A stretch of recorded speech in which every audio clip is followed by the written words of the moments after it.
Hello, my name's Richard Felix and I'm the paranormal historian of the TV programme Most Haunted. Over the past 15 years I've been conducting ghost tours and investigations in well over 500 reputedly haunted locations. As a historian, I tend to use the more traditional methods: the power of the mind, glass divination, seance, table tilting, crystals and divining rods. I thought that it was long overdue that we tried to teach people how to become a paranormal investigator. And I've invited Anne Winsper and Steve Parsons of Parascience, who in my opinion is probably one of the very best paranormal groups in the country. You may also recognise Steve from Most Haunted. And they've come along today to join with me here in Derby Jail, which is, in my opinion, one of the most haunted places in the country. And they're going to help me to teach you how to become a paranormal investigator. I think on any investigation, two of the most commonly reported phenomena have to be temperature drops and sudden movement of air, breezes, drafts. And I think they're the first two we should look at. Okay. So we would start off, there are two types of thermometer that we would use. I'll take this one out first just for ease and just lay it to one side for a minute. Yep. And reach for the one that probably most people would be familiar with. Yep. And this is the one that they've seen us use on the show. Yep. They'll have seen it on other programmes too, and they may even have one already themselves. Yeah.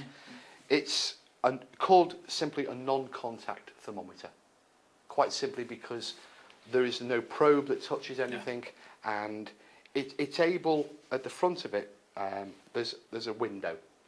Yep. And very similar in design to a motion sensor of a burglar alarm. Right. It sees the world in heat.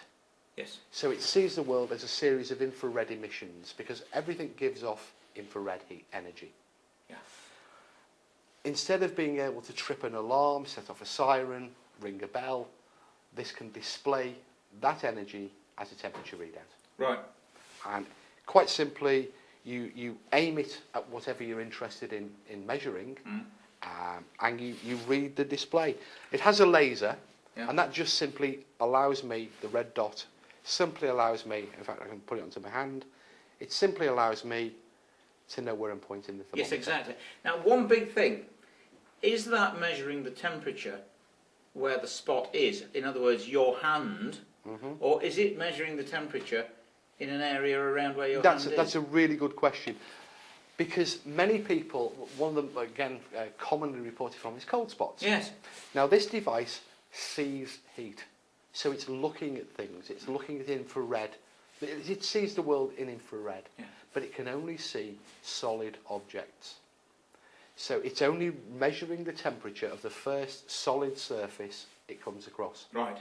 The gap in between, it's blind, it can't see it at all. Right. So it can't measure a cold spot in the air between my hand and the thermometer. So someone says, oh my God, can you feel the cold spot here? There's something standing in this corner, there's a figure here, and a medium says, I can see it, and they put their hand out and they feel it. And everybody points the thermometers at it. And you point your thermometer at it, it's actually recording the temperature of the wall, behind, or the medium, or whatever, the wall's cold. Exactly. So you get, unless you use the right thermometer, you're not going to get the right measurement. So we would use, in that case, an air probe thermometer. Yes. Now this is a slightly different device. It uses, if I can plug it in, never get it right first time. It has a little plug. Yes. Which goes in there. This has on the end. There's lots of different versions. This is just called a thermocouple version. Right. And it has on the end of it a little tiny blob of metal. Yes, got it. That blob of metal is the junction of two metals, and it's very, very sensitive to changes in temperature. Right. So that if we held that into that space. Right. So I hold that there, where someone says, "Oh, can you feel the cold spot here?" Wherever you put the tip of that, I put it there into fresh air, it will measure the temperature, and display it really on the display. So that's for measuring cold spots in the air. Which is really what it's all about. Exactly. How interesting. There you go. This, Richard, has to be probably the most commonly used and most misunderstood items of ghost hunting equipment, the EMF meter. Tell me something, Steve. What is an electromagnetic field?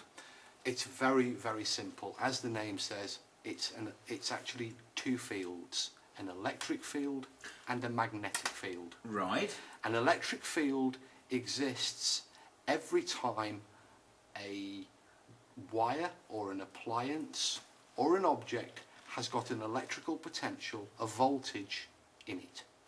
So, for example, you and I was just going to say, our nervous system has electricity inside it.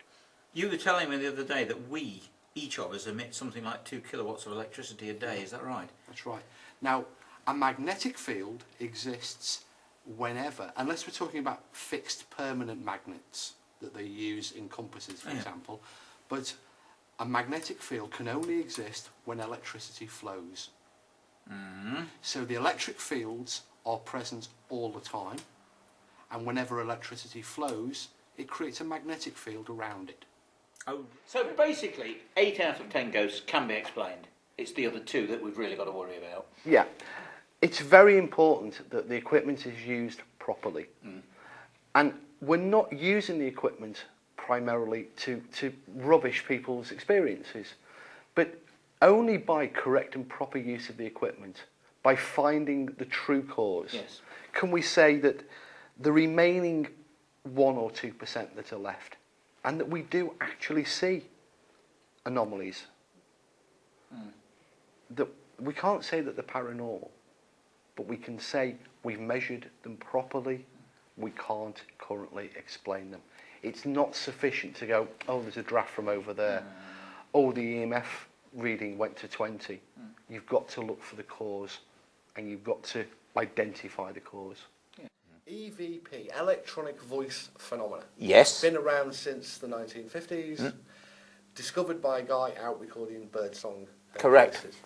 EVP has always relied upon another noise source, a running tap, the wind blowing through the leaves, white noise. White noise, yes. Television, that's a traditional one. Yeah. Everybody remembers it from the movie.